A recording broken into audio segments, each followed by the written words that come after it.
शांति। 19/4/71 त्याग, तपस्या और सेवा की परिभाषा।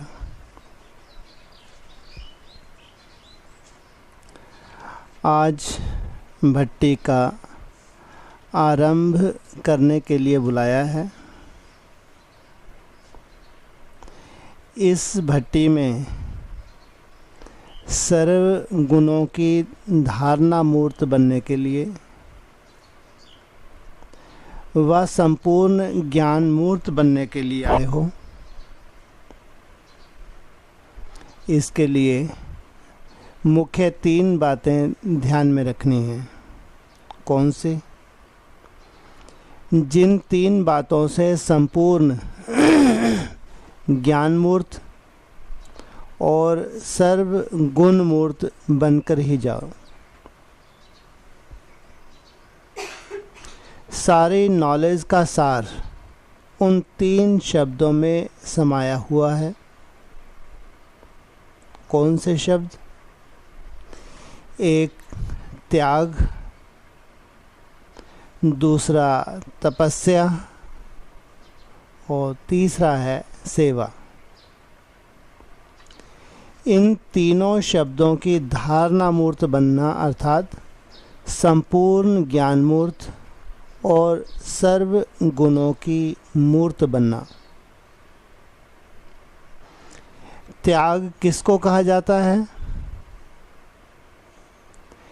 निरंतर त्याग वृत्ति और तपस्या मूर्त बनकर हर सेकंड, हर संकल्प द्वारा आत्मा की सेवा करनी है। यह सीखने के लिए भट्टी में आए हो। त्याग भी कैसा कैसा बताया? निरंतर और हर सेकंड की तपस्या, हर संकल्प द्वारा आत्मा की सेवा। वैसे तो त्याग और तपस्या दोनों को जानते हो, फिर अभी क्या करने आए हो? क्या क्या त्याग करना है, तपस्या को भी जानते हो, फिर बाबा ने अभी क्यों बुलाया? कोई ने कहा कर्मों में लाने के लिए। भले जानते हो, लेकिन अभी जो जानना है उस पर मान चलना, दोनों को समान बनाने के लिए आए हो। अभी जानने और चलने में अंतर है। उस अंतर को समाप्त करने के लिए भट्टी में आए हो। ऐसे तपस्वी मूर्त व त्याग मूर्त बनना है, जो आपके त्याग और तपस्या की शक्ति के आकर्षण दूर से प्रत्यक्ष दिखाई दें। जैसे स्थूल अग्नि व प्रकाश अथवा गर्मी दूर से ही दिखाई देती है व अनुभव होती है, वैसे आपकी तपस्या और त्याग की झलक दूर से ही आकर्षण करे। हर कर्म में त्याग और तपस्या प्रत्यक्ष दिखाई दे, तभी सेवा में सफलता पा सकेंगे। सिर्फ सेवाधारी बनकर सेवा करने से जो सफलता चाहते हो वह नहीं हो पाती, लेकिन सेवाधारी बनने के साथ साथ त्याग और तपस्या मूर्त भी हों, तब सेवा का प्रत्यक्ष फल दिखाई देगा। तो सेवाधारी तो बहुत अच्छे हो, लेकिन सेवा करते समय त्याग और तपस्या को भूल नहीं जाना। तीनों का साथ होने से मेहनत कम और प्राप्ति अधिक होती है। समय कम, सफलता अधिक। तो इन तीनों को साथ जोड़ना है। यह अच्छी तरह से अभ्यास करके जाना है। जितना नॉलेजफुल उतना ही पावरफुल और सक्सेसफुल होना चाहिए। नॉलेजफुल की निशानी यह दिखाई देगी कि उनका एक एक शब्द पावरफुल होगा और हर कर्म सक्सेसफुल होगा। अगर यह दोनों रिजल्ट कम दिखाई देती हैं तो समझना चाहिए कि नॉलेजफुल बनना है। जबकि आजकल आत्मा द्वारा जो अधूरी नॉलेज प्राप्त करते हैं उन्हों को भी अल्पकाल के लिए सफलता की प्राप्ति का अनुभव होता है। तो संपूर्ण श्रेष्ठ नॉलेज की प्राप्ति प्रत्यक्ष प्राप्त होने का अनुभव भी अभी करना है। ऐसे नहीं समझना कि इस नॉलेज की प्राप्ति भविष्य में होनी है। नहीं, वर्तमान समय में नॉलेज की प्राप्ति अपने पुरुषार्थ की सफलता और सेवा में सफलता का अनुभव होता है। यह है वर्तमान समय की प्राप्ति। सफलता के आधार पर अपनी नॉलेज को जान सकते हो। भट्टी में आए हो चेक करने और कराने के लिए कि कहाँ तक नॉलेजफुल बने हैं। कोई भी पुराने संकल्प व संस्कार दिखाई ना दें, इतना त्याग सीखना है। मस्तक अर्थात बुद्धि में स्मृति व दृष्टि से सिवाय आत्मिक स्वरूप के और कुछ भी दिखाई ना दे व स्मृति में ना आए। ऐसे निरंतर तपस्वी बनना है। जिस भी संस्कार व स्वभाव वाले, चाहे रजोगुनी चाहे तमोगुनी आत्मा हो, संस्कार व स्वभाव के वश हों, आपके पुरुषार्थ में परीक्षा के निमित्त बनी हुई हों, लेकिन हर आत्मा के प्रति सेवा अर्थात कल्याण का संकल्प व भावना उत्पन्न हो। ऐसे सर्व आत्माओं का सेवाधारी अर्थात कल्याणकारी बनना है। अब समझा त्याग क्या सीखना है, तपस्या क्या सीखनी है और सेवा भी कहाँ तक करनी है। इनकी महीनता का अनुभव करना है। हर पुरुषार्थ में फलीभूत वह हो सकता है जिसमें ज्ञान और धारणा के फल लगे हुए हों। जैसे अभी सभी के सामने ब्रह्मा कुमार प्रसिद्ध दिखाई देते हैं, दूर से ही जान लेते हैं कि यह ब्रह्मा कुमार है। अब ब्रह्मा कुमार के साथ साथ तपस्वी कुमार दूर से ही दिखाई पड़ो, ऐसा बनकर जाना। कहाँ जाना? हाँ जी,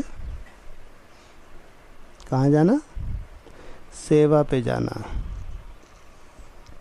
वह तब होगा जब मनन और मगन दोनों का अनुभव करेंगे।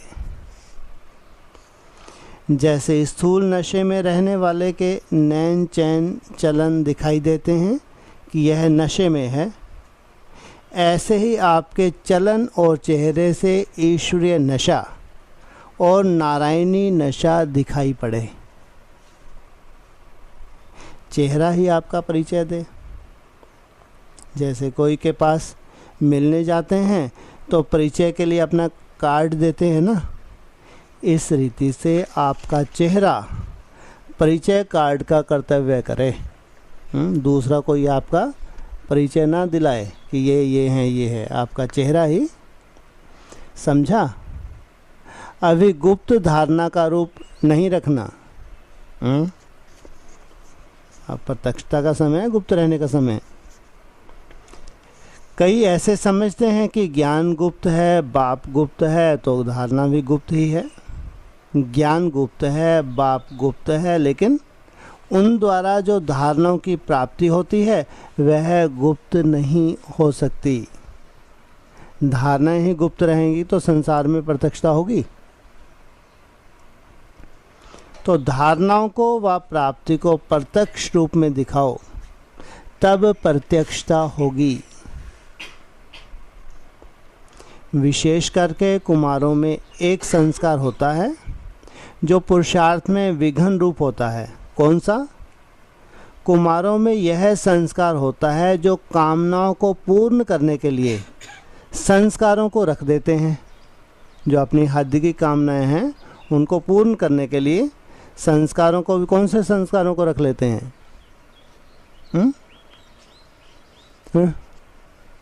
जिन संस्कारों को पूरी तरह से छोड़ना है, पुराने संस्कारों को भी आईवेल के लिए थोड़ा बहुत रख लेते हैं। जैसे जेब खर्च रखा जाता है ना, जैसे राजाओं की राजाई तो छूट गई लेकिन फिर भी पर्स को नहीं छोड़ते। जो उनको गवर्नमेंट से लेना था थोड़ा बहुत, जिसकी कोई वैल्यू भी नहीं थी, वो नहीं छोड़ते। इस रीति संस्कारों को कितना भी खत्म करते हैं लेकिन जेब खर्च माफिक कुछ ना कुछ किनारे रखते ज़रूर हैं। यह है मुख्य संस्कार। यहाँ भट्टी में जानते भी हैं, चलने की हिम्मत भी धारण करते हैं, लेकिन फिर भी माया पिरवी पर्श की रीति से कहाँ न कहाँ किनारे में रह जाती है, पूरी तरह से छोड़ नहीं पाते। समझा? तो इस भट्टी में सभी त्याग करके जाना। यह नहीं सोचना कि संपूर्ण तो अभी अंत में बनना है तो थोड़ा बहुत रहेगा ही, लेकिन नहीं, त्याग अर्थात त्याग। जेब खर्च माफिक अपने अंदर थोड़ा बहुत भी संस्कार रहने नहीं देना। समझा? जरा भी संस्कार रहा होगा तो वह थोड़ा संस्कार भी धोखा दिला देता है। इसलिए बिल्कुल जो पुरानी जायदाद है वह भस्म करके जाना, छिपाकर नहीं रखना। समझा? अच्छा, यह कुमार ग्रुप है। अभी बनना है तपस्वी कुमार ग्रुप। इस ग्रुप की यह विशेषता सभी को दिखाई दे कि यह तपस्वी कुमार तपस्वी भूमि से आए हैं। समझा? हर एक लाइट के ताजधारी दिखाई दे। ताजधारी तो भविष्य में बनेंगे, लेकिन इस भट्टी से लाइट के ताजधारी बनकर जाना। सर्विस की जिम्मेवारी का ताज वह इस ताज के साथ स्वतः ही प्राप्त हो जाता है। इसलिए मुख्य ध्यान इस लाइट के ताज को धारण करने का रखना है। समझा? जैसे तपस्वी सदैव आसन पर बैठते हैं, वैसे अपनी एक रस आत्मा की स्थिति के आसन पर विराजमान रहो। इस आसन को नहीं छोड़ो, तब सिंहासन मिलेगा। ऐसा प्रयत्न करो जो देखते ही सबके मुख से एक ही आवाज़ निकले कि यह कुमार तो तपस्वी कुमार बनकर आए हैं। हर कर्म इंद्रिय से देह अभिमान का त्याग और आत्म अभिमानी की तपस्या प्रत्यक्ष रूप में दिखाई दे, क्योंकि ब्रह्मा की स्थापना का कार्य चल ही रहा है, ईश्वरीय पालना का कार्य भी चल रहा है। अब लाइट में तपस्या द्वारा अपने विकर्मों और हर आत्मा के तमोगुण और प्रकृति के तमोगुणी संस्कारों को भस्म करने का कर्तव्य चलना है। समझा? कौन से कर्तव्य का अभी समय है? तपस्या द्वारा तमोगुण को भस्म करने का। जैसे अपने चित्रों में शंकर का रूप विनाशकारी अर्थात तपस्वी रूप दिखाते हैं, ऐसे एक रस स्थिति के आसन पर स्थित हो तपस्वी रूप अपना प्रत्यक्ष दिखाओ। समझा? क्या सीखना है और कैसे बनना है। इसके लिए यह कुमार ग्रुप मुख्य स्लोगन क्या याद रखेंगे जिससे सफलता हो जाए? सच्चाई और सफाई से सृष्टि से विकारों का सफाया करेंगे। जब सृष्टि से करेंगे तो स्वयं से तो पहले ही हो जाएगा ना, तब तो सृष्टि से करेंगे ना। तो यह स्लोगन याद रखने से, तपस्वी मूर्त बनने से सफलता मूर्त बनेंगे। समझा? अच्छा, ओम शांति।